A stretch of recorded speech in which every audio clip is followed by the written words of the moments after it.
Hello, Align fam, and welcome to another episode of the Women series, where I cover a commonly asked question or topic, as well as things that a lot of women go through, especially recently.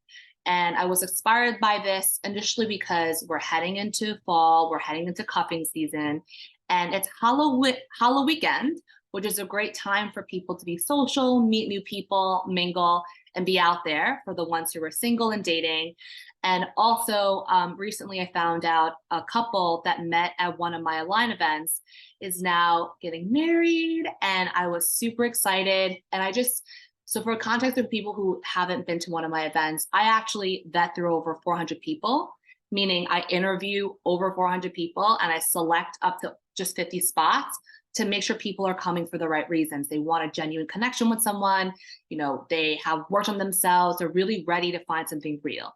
So because I have these interviews, I get to see like the inner workings of what people have been struggling with, what people really want, and just see two people who were finally ready to find love and believe in love, show up, come to the event, be open-minded, and end up meeting each other and now are getting married.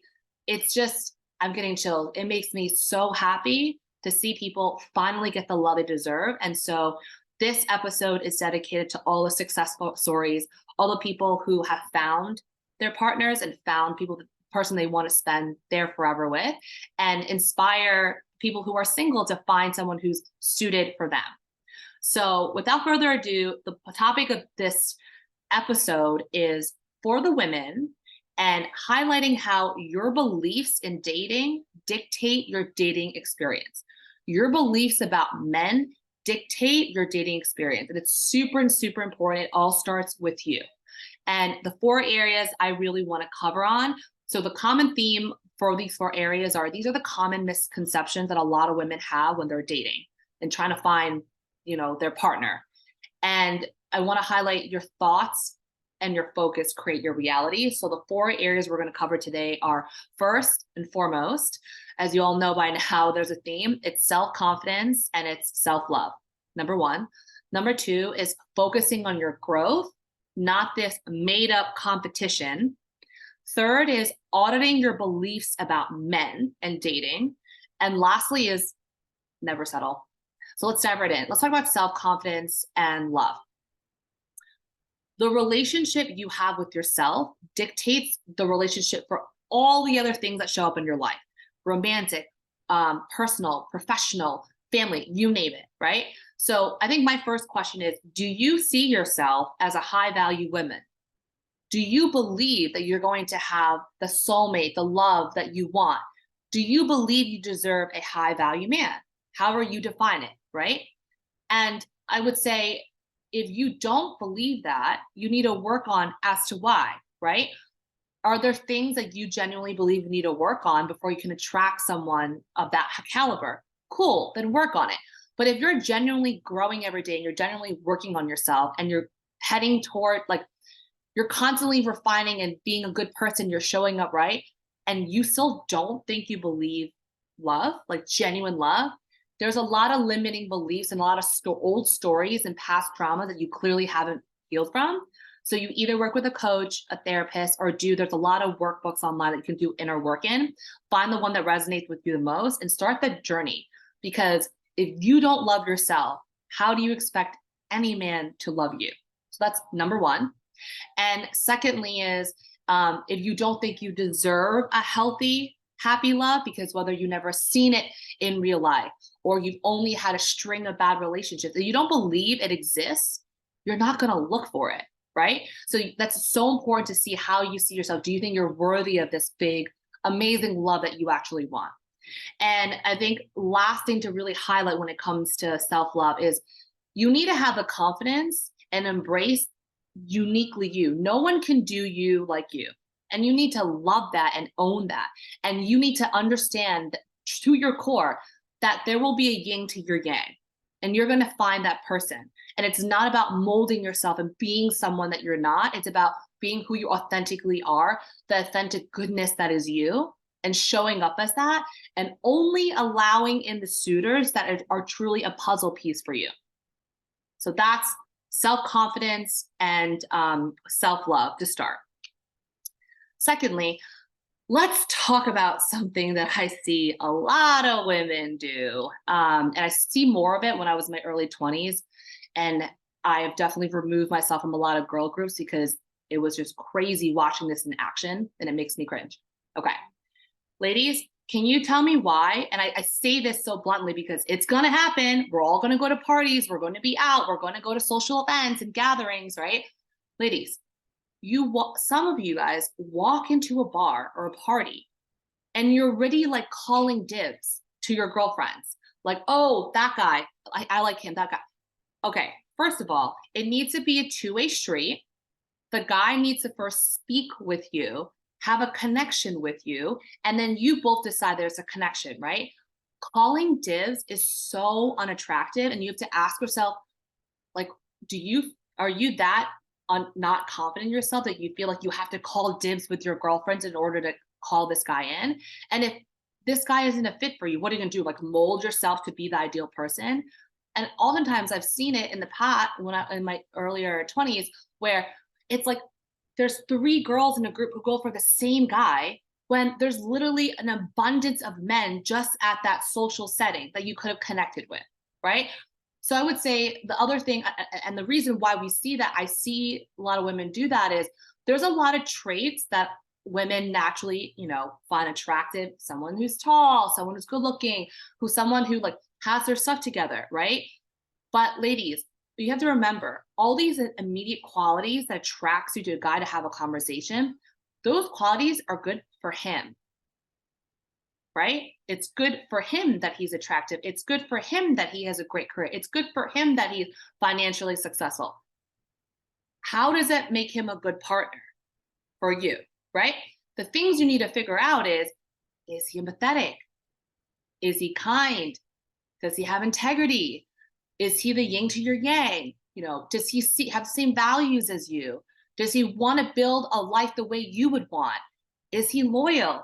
Is he honest? Like these are the qualities that actually make a guy like worthy of a good relationship and worthy of your genuine interest, right? So I would say just be mindful of that. Like when you catch yourself or catch your friends calling dibs, it's like it's so superficial. You need to dive a little bit deeper if you want a genuine connection. So that's one thing. When I want to talk about ladies focusing on your growth, not competition. And I also see like when you're chasing after a guy, right? First of all, I know you keep hearing this, but it's so important. A masculine man that's divine and like in own himself, own who he is, and like the desirable alpha men, however we want to, alpha divine men that a lot of women are attracted to, right? They like to chase. It is in their DNA, their being, okay? You chasing him, you're doing his job. It's not attractive. A woman's job is really to attract. You can definitely give signals and show that you're interested, but like pursuing a man is not going to attract a masculine man because a masculine man wants a feminine woman. And when we say feminine, it's not looks. It's not like you dolling yourself up and dressing a certain way. It's an energy, it's an aura, right? So when you chase a guy, you're literally killing the attraction, all right? The other thing is when you're chasing a man, it's desperate. And guys and gals, desperate energy is like absolute killer to attraction, right? No one likes someone who's desperate. When you're desperate, it makes it feel like you're not confident in yourself. Like you're not confident that this guy's going to actually walk up to you. You're not confident this guy's actually going to like you for who you are. You're not confident. And then I would also say when you're desperate, trying to get someone to love you, you can't love is a feeling. It's not in the mind, right? You can't logic your way into love. You can't convince a man to love you. It's a feeling. It's a way. It's something that he has to discover on his own, right? So instead of chasing and hunting down a man and trying to get him to love you, right? The best thing you can do is really love yourself. Like I said when we first started, love yourself, work on yourself, and work on your growth. That's going to make you more attractive. And I'll give you one other thing I would also say is there are some women out there, right, where you want everyone's romantic interests. You want every guy to be into you. You want everyone to be staring at you, right? I think something to check on yourself is, first of all, why do you want everyone's attention? Do you feel without people's validation you're not enough, right? A woman who is so sure of who she is, she doesn't need other people's validation. And because she doesn't need it, she gets it because it's attractive. Kind of like it's interesting that way, right? If you constantly see yourself like needing a guy's validation, attention all the time, clearly there's a lot of inner work you need to do, whether like it could be childhood stuff, it could be past traumas, it could feel like you're not enough for whatever reason. Those are things, it's just a sign to do the inner love and inner work. You can never convince a man to love you. And also getting everyone to like you. If you everyone likes you, and think about it, in a room full of men, there's so many different types of men, right? For every man to like you, that means you're being a different woman to every man. So you're not even being yourself. You're just molding yourself to figure out what he likes, that man likes, and then mold yourself to become a fit for him. That's crazy, right? You can't. Would you want to keep faking it and molding yourself to get everyone's attention, or would you rather be magnetically you and find the partner that you don't have to convince or manipulate? He just genuinely loves you for you and wants to be with you, right? Something to keep in mind.